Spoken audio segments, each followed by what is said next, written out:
What is up, guys, and welcome back to another video. In today's video, we're going to be talking about cool cars, supercars, and sports cars that you can buy. And excuse me if I look like a mess. I know that this is not a beauty channel, so I'm going to put cars over me talking so you don't have to deal with this. But yeah, if you are new here, don't forget to subscribe. So of course, none of these are going to be in order. It's just, whatever popped into my head first, I wrote it down. So this means nothing, and this video is extremely pointless. But you're probably bored and have nothing to do. I'm going to try to give you an entertaining, pointless video, which kind of, they don't go together, but we'll try, okay? The first car on our list today is the Mercedes-AMG GT-R. This car has a 4-liter engine, twin turbo, and then I need to look down, but pretend I'm not. V8 with 550 horsepower. So 4-liter V8 twin turbo, 550 horsepower. Definitely an engine you want in your car. And to be honest with you, I don't like Mercedes, and it is what it is. I don't like Mercedes. I don't read books, okay?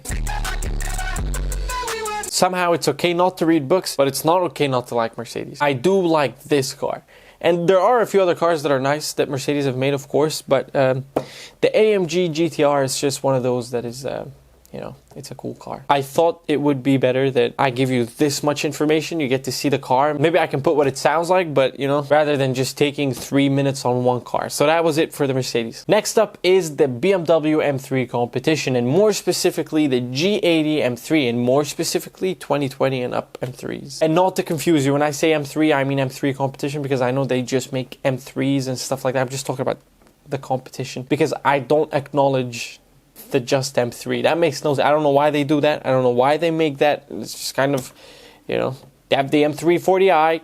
We don't need an M3. We just need an M3 competition, and that's it. Now, the M3 competition comes with a 3-liter flat 6 engine with 510 horsepower. I wrote that off the memory. I didn't search it up, but it should be, I believe it's twin turbo. Twin turbo? Yeah, it should be twin turbo. Yep, it is twin turbo, and it's a great car. I like it much more than the M4. I feel like the G80 M3 is going to become an iconic car one day, and the M4 is just going to be forgotten because it is a piece of shit. But anyway, G80 M3 looks really good, sounds really good, probably drives really good too. I'm sure it handles well and all these things, but the car itself overall is amazing. Now, obviously, it's not going to be the fastest thing ever, and there are many things that are much faster. But the G80 M3 is kind of like the Miata. The Miata's a but it has a following. It has people that love it, and so does every car. So the M3 comp is an amazing car, and I just love it. So I feel like this is turning more into cars I like rather than cool cars. But anyways, we move on. The next car, and I'm pretty sure a lot of you guys are going to agree with me, is the 992 Porsche GT3. Now, I could have said the GT3 RS, but the 992 GT3 RS is a little bit too much for me. It just feels like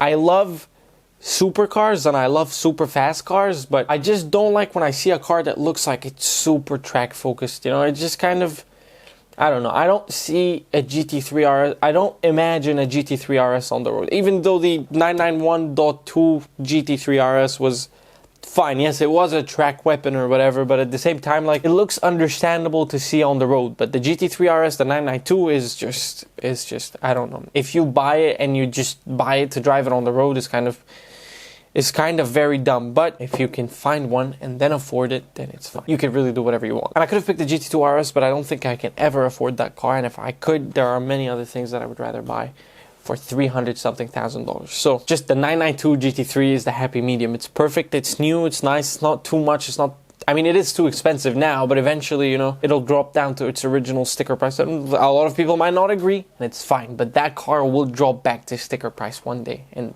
when that day comes, I would have saved up enough $20 bills to buy a GT3. The 992 GT3 comes with a 4-liter flat 6 engine that makes 530. I can't remember if it was 530 or 503 horsepower, or I'm getting it mixed up with the BMW M3. But 510, maybe 510 horsepower. 510 horsepower. The GT3 RS, I believe, has 530 horsepower. Anyways, it's got somewhere between 510 and 530 horsepower. It's a great looking car, and it sounds really nice. I don't need to tell you a lot about how a GT3 would drive and handle, but it's definitely one of those cars. If you are a car guy, you wanted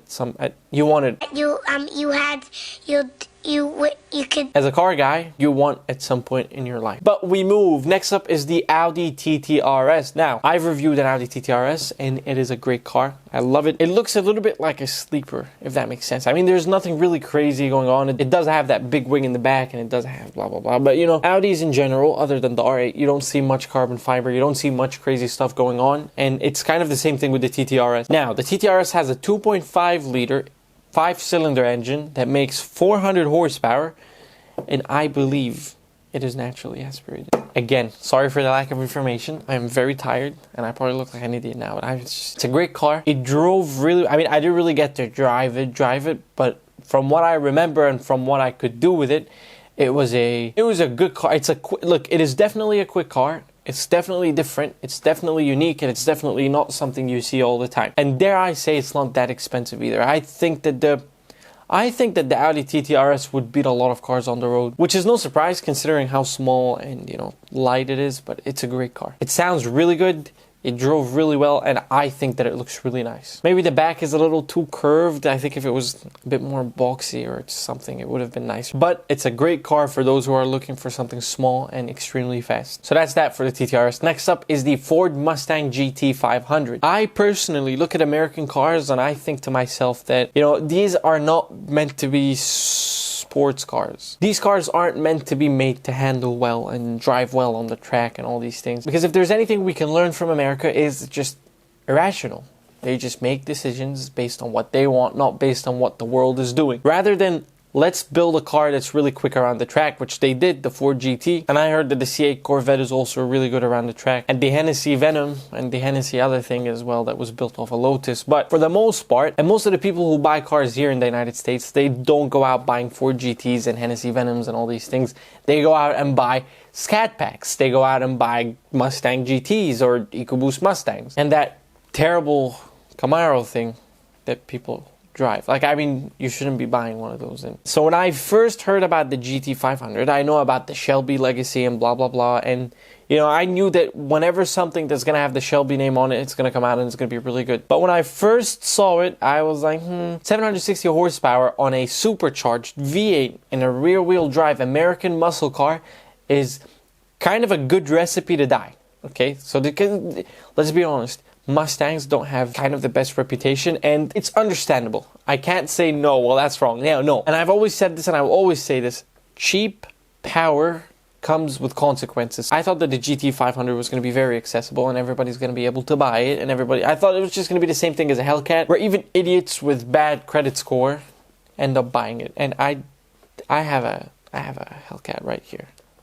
I like the way that it looks. It's a cool looking car, like it has this kind of, you know, Sigma look to it, but at the same time, like, I don't think I will ever be buying a Hellcat. I'm not dumb, first of all. Second of all, I don't like boats, and I wouldn't buy a boat that drives on land, but not in the water. Okay, I mean, kind of an overused joke, kind of lame, you know. Now I'm thinking to cut this out, but no, because I make that lame joke, I'm gonna keep this in, so I'm sorry. 5.2 liter V8, 760 horsepower, supercharged. It is a quick car. It is quicker than many supercars, and it does beat a lot of things. It looks good. I mean, for the most part, it looks like a normal GT, but it has a different bumper and it has a bigger wing on the back, blah blah blah. But once you get inside, you get Recaro seats and you have the Ben 10 watch gear selector, which I think is super stupid. You know what? The first time I ever saw that was in a Range Rover, and I thought to myself, this is the most stupid thing, or this is the stupidest thing I've ever seen in my life. It makes no sense. It just makes no sense. Like, what are you doing flipping a dial? It's just kind of stupid. But anyways, sounds great, drives probably great. It is probably a little bit crazy. I feel like the GT500 would be a very crazy car. Oh, you're asking if I would own one. I definitely would.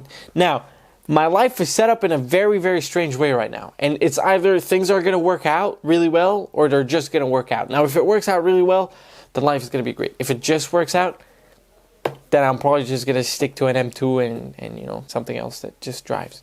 And when I say M2, I mean M2 competition, of course, because I don't believe in the M2 when you can just make an M2 competition. So if things work out the way that I want them to, which kind of doesn't really always happen for me, but I would buy it. Like, sometimes I sit down and act like a posh boy and say, well, these are the cars I would buy. These are the cars I wouldn't touch.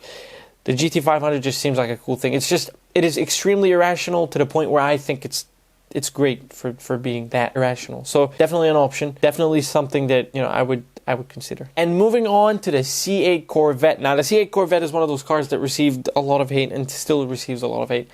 I reviewed one. I drove one. I got to do whatever I wanted to do with it. It is one of the best cars I have ever driven in my life. It has that American irrational in it, so I like an unpredictable car. I don't like driving an NPC of a car. You know, I don't like driving a car that you step on it and it cuts off the power and the traction light comes on, like, oh no, you're losing traction.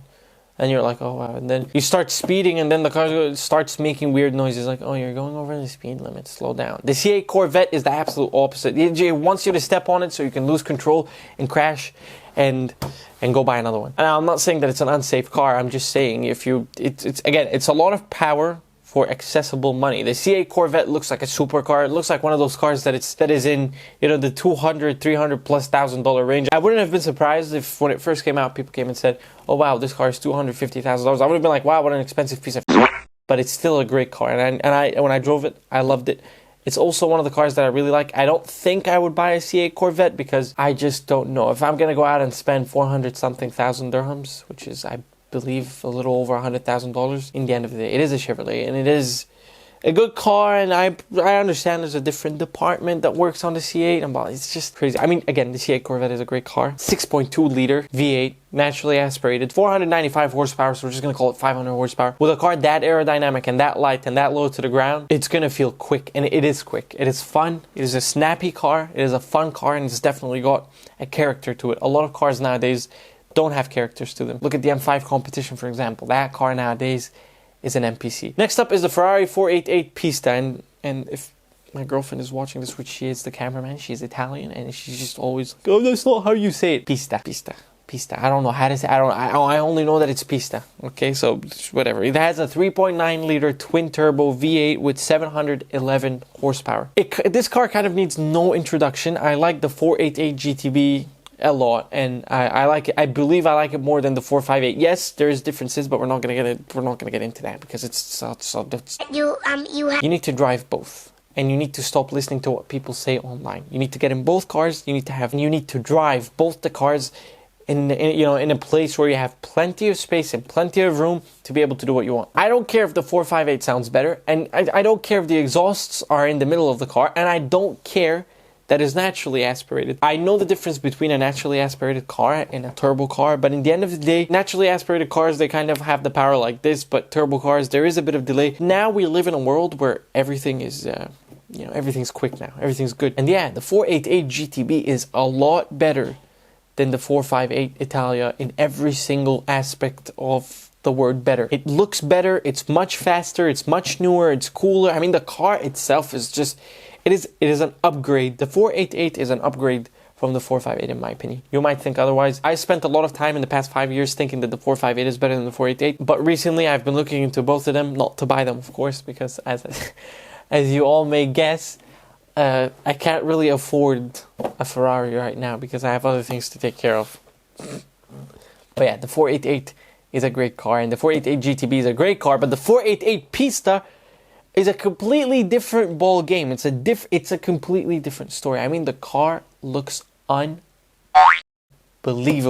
It's so good, and it's really hard to find. I can't even find the little model. I mean, to be honest with you, I can find it, but it was between the Ferrari or the 488 Pista. I mean, it's still available, but I kind of can't afford it, right? I'm 21 years old, I'm an adult, I can't be spending all my money on toys. And I have spent a lot of my money buying these little things. Fake it till you make it, or buy little cars till you can buy big cars. But back to the Pista. The Pista is a great car. I love it. It sounds crazy. It sounds so good. It drives really good. I'm pretty sure it does drive really good. And the 488 Pista is the last car that Ferrari made with a soul. Now, the F8 is a piece of shit. The 812 is a piece of shit. The SF90 is a piece of shit. The Roma is a piece of crap. Look, a lot of people, yeah, you can come down in the comments and say, well, you can't afford any of these cars. I understand. But I am entitled to an opinion, and you should let me have an opinion. I hate these cars. I don't like them. And I understand that in like 10, 15 years, these cars are going to look modern. We need to stop living in the future and we kind of just live for what we have now, because in the future, we're going to run out of ideas. I don't know. The 488 Pista is really, it's kind of a Ferrari landmark. If I see the F8, it's a cool car to see. Don't get me wrong. It's definitely cool to see, but I'm not the kind of guy who sees a car on the street, takes my phone out and takes pictures and videos, or like sees a car on the street and I start going crazy over it. I do that with some cars, to be honest with you. Like every time I see the G80 M3, I go fucking mental. And every time I see the 992 GT3, but you know, supercars, I don't know why. My ego doesn't let me fangirl over them. I don't know why. It's an issue I had when I was a kid. I don't know who did what to me. YouTube, it's a joke. What am I saying? Anyways, I love the Pista.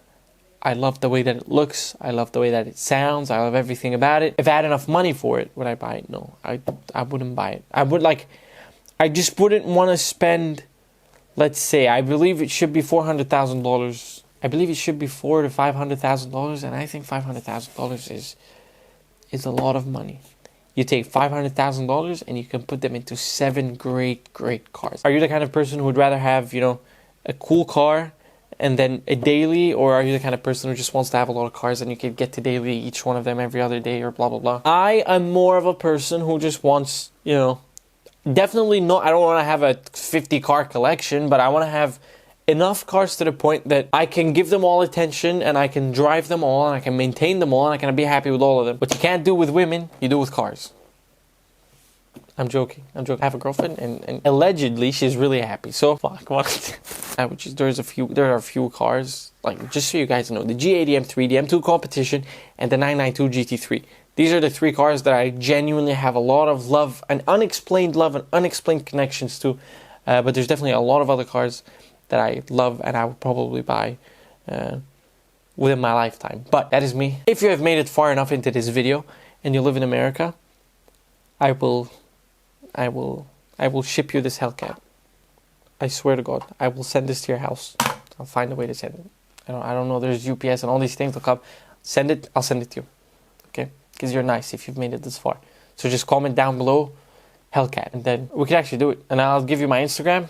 I'll give you my Instagram, and we'll talk. And you give me your address, and I come kill you. I'm joking. I'll send it to you. I hope you guys enjoyed today's video. I hope you found it entertaining, as I promised. If you liked the video, like it, and if you didn't like it, like it. And yeah, you guys can go now. Thank you, and I'll see you guys next video.